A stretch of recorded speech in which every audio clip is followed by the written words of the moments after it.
Hey, everybody, welcome to the live stream. We are here on World Braille Day talking about what is Braille and the history of it.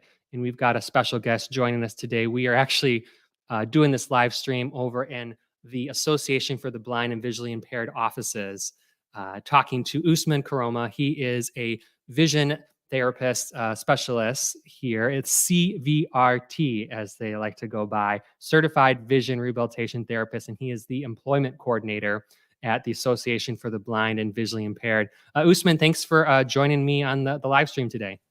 Thanks for having me, Chris. I'm looking forward to our conversation. So for people who don't know, what is Braille and the history about it, can you just share what is Braille and how long people have been using it as a to help with communication? Absolutely. Yeah. So Braille started or was invented by Louis Braille, was a French man. He was 15 years old. So it started like in 1824. That's when he developed Braille. And Braille is 6 dots that those 6 dots form the 26 letters and also the punctuations. And so that's how it started. So it's been going on over 200 years now. And in 1860, that's when it was moved to the US, started in the US, we started using it. So it's been a long history, but definitely grateful for Louis Braille. Today it's his birthday, so that's why we're celebrating Braille Day, because of his birthday. And people still, there's so many new vision technologies that are out there, but Braille is still a commonly used thing. You go into businesses, on signs, and people write and read with it still. It is still really used today, correct?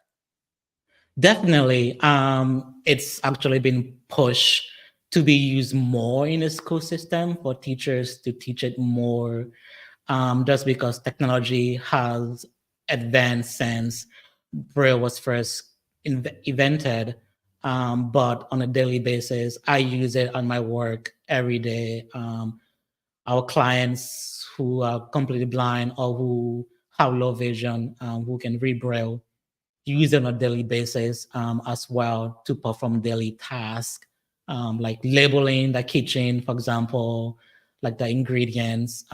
People use it on a daily basis. And even in restaurants, people use it. If the restaurants have a Braille menu, people use that to determine what they want to order.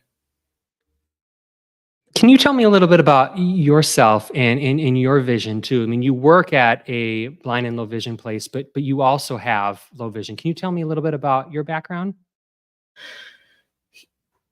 Absolutely. Yeah. So I was born with cataracts and it turned into glaucoma just because I was born in Liberia, it's in West Africa.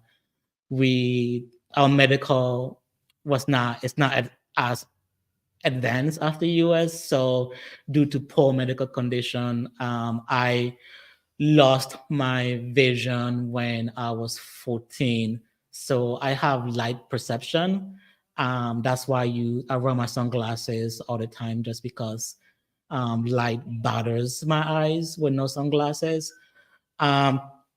So when I moved to the US, actually that's when I started learning how to read and write Braille. And I learned that in high school, and that actually helped me a lot when I went to college. I was able to do some of my assignments in Braille and read some of my textbooks in Braille, and that took me a long way. Beneficial it is to me. And I think it's so awesome that you now work in a facility like the Association for the Blind and Visually Impaired. Tell me about what your role is in your education and how you started working with other people who might be blind or visually impaired. Yeah, definitely. For me, so I have my master's in vision rehab therapist. So I do independent living skills like reading Braille, for example. That's one of them.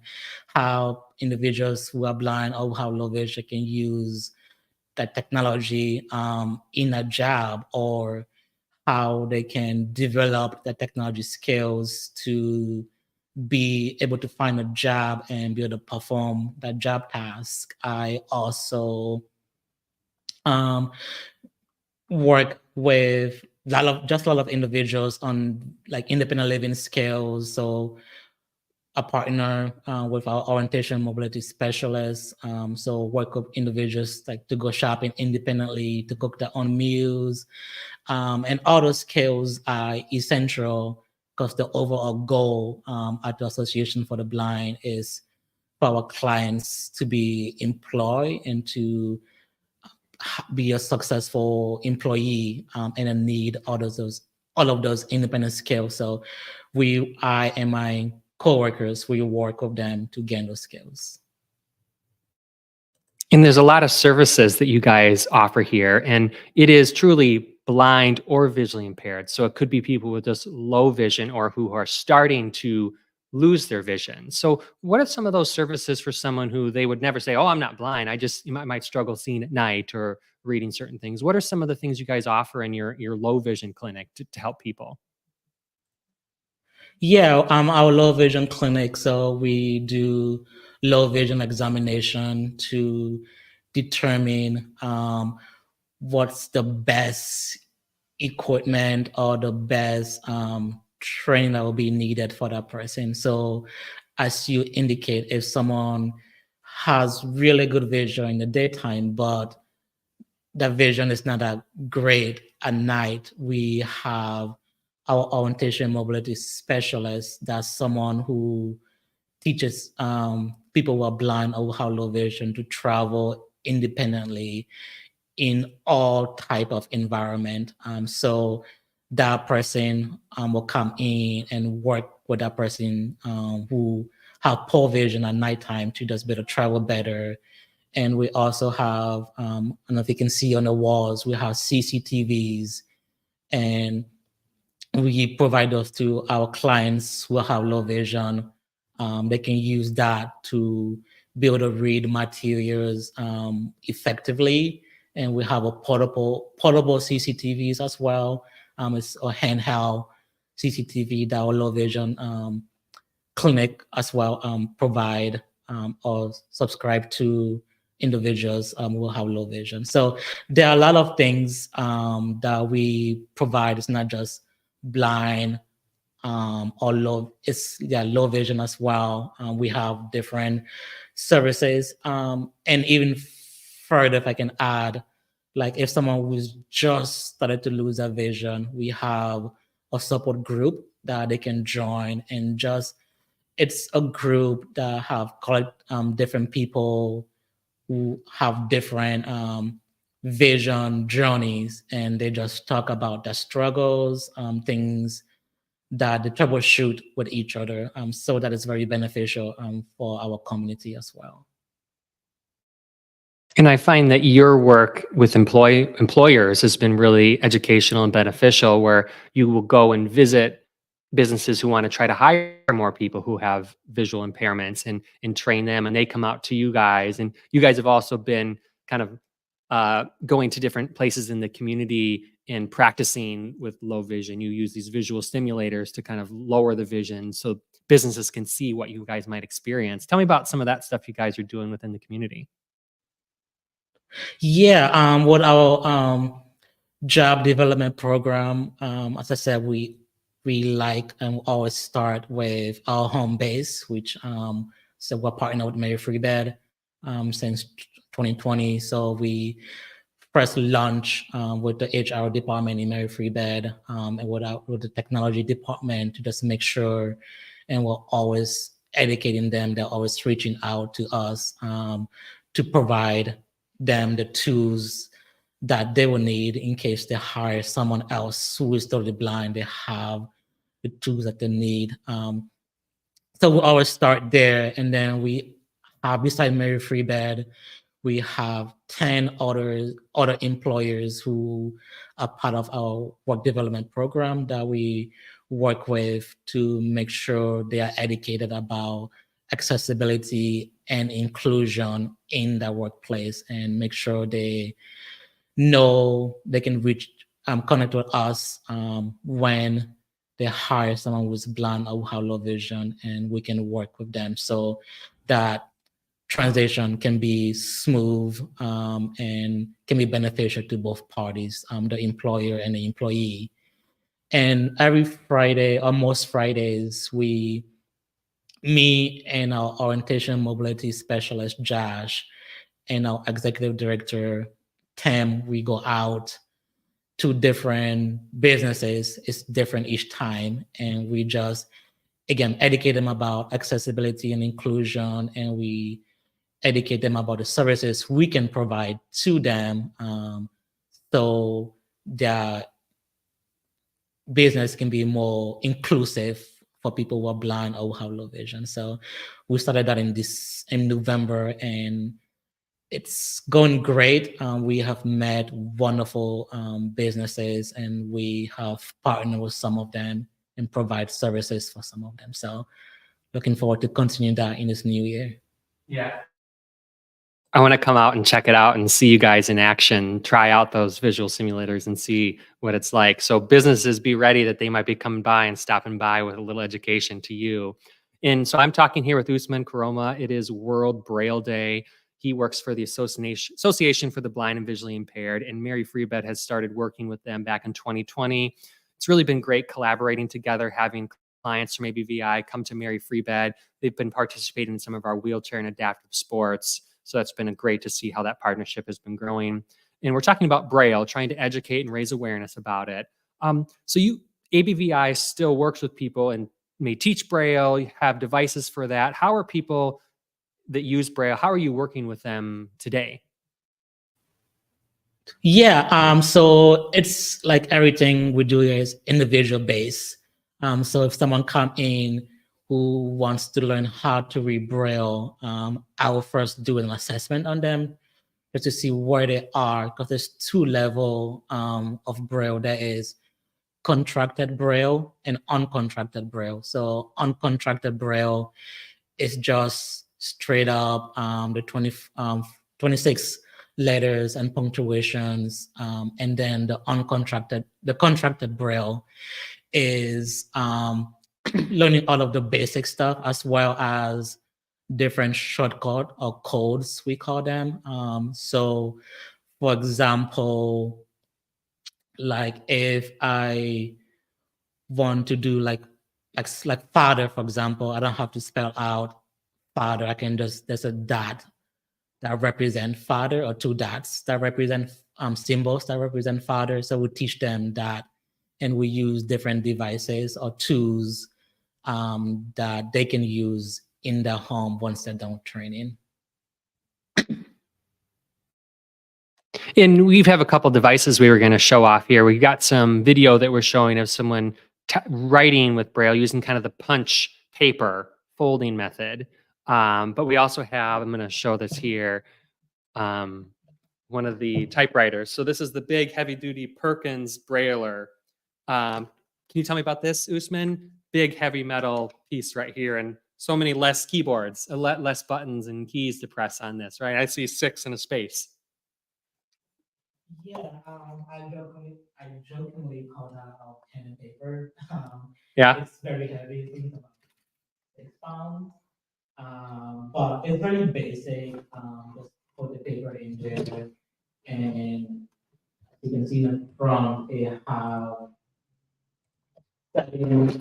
seven buttons.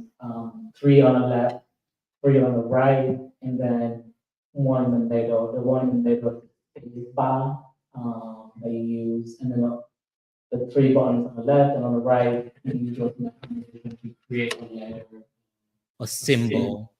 So it's very basic, low tech, we call them.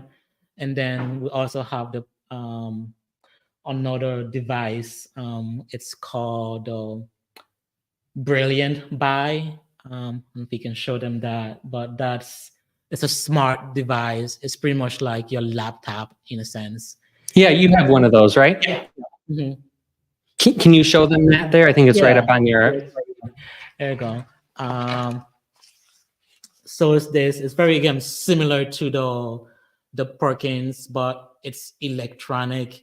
You can hook it up to your phone or to your laptop, and everything that comes on your screen will come onto the Braille, onto the display itself, so you can read everything on your screen in Braille, and navigate your laptop or your phone with the device.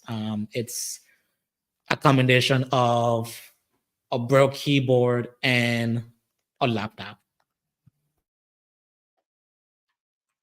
So, Usman, as we get ready to kind of wrap up this interview, why is it important to talk about and to educate about Braille for people who have full vision? Why is it important to raise awareness and tell what this is to the greater community? Yeah, I think it's important, like, one, to just continue to promote literacy for individuals who are blind or who have low vision, to educate our sighted community about that and the importance of it. And I think most of all, it's important, like, for businesses, like restaurants, to reach out to us, or organization like us, to provide Braille menu for customers, because that is needed, to just be more inclusive, or even like businesses, not even restaurants, to just be able to provide printed materials in Braille for individuals as well, because we love to read. Individuals like me who are blind, I read every day to my daughters, and I have Braille books, children's Braille books that I read to them, thanks to organizations who are printing organizations who were willing to provide those materials in Braille. So it's important to just continue to advance literacy for us, and also to make sure our community is inclusive for everyone. So, if someone wants to make their business more inclusive to people who are low vision or blind, or they want to work with you, they have a family member who's starting to lose their vision, how can they get connected with the team at the Association for the Blind and Visually Impaired? Yeah, definitely go to our website, www.abvimi.org, and you can find all of our contact information on there on our website. That's abvimi.org. Like, everything that you need is on there. Also on our Facebook page, we have information on there that businesses can contact us, and we will be gladly willing and eager to provide services to them. Well, Usman, thank you so much for chatting with me today. We've been hanging out here at the offices of the Association for the Blind and Visually Impaired. It is World Braille Day, and it's a great opportunity to learn about Braille, to find a way to be more inclusive at your business, or just when you see somebody walking down the street with a white cane who might be visually impaired. So we thank you so much for watching. This has been a live stream from Mary Free Bed Rehabilitation and partnering with the Association for the Blind and Visually Impaired. And once again, if you want to find out more information about the Association for the Blind and Visually Impaired, go to abvimi.org.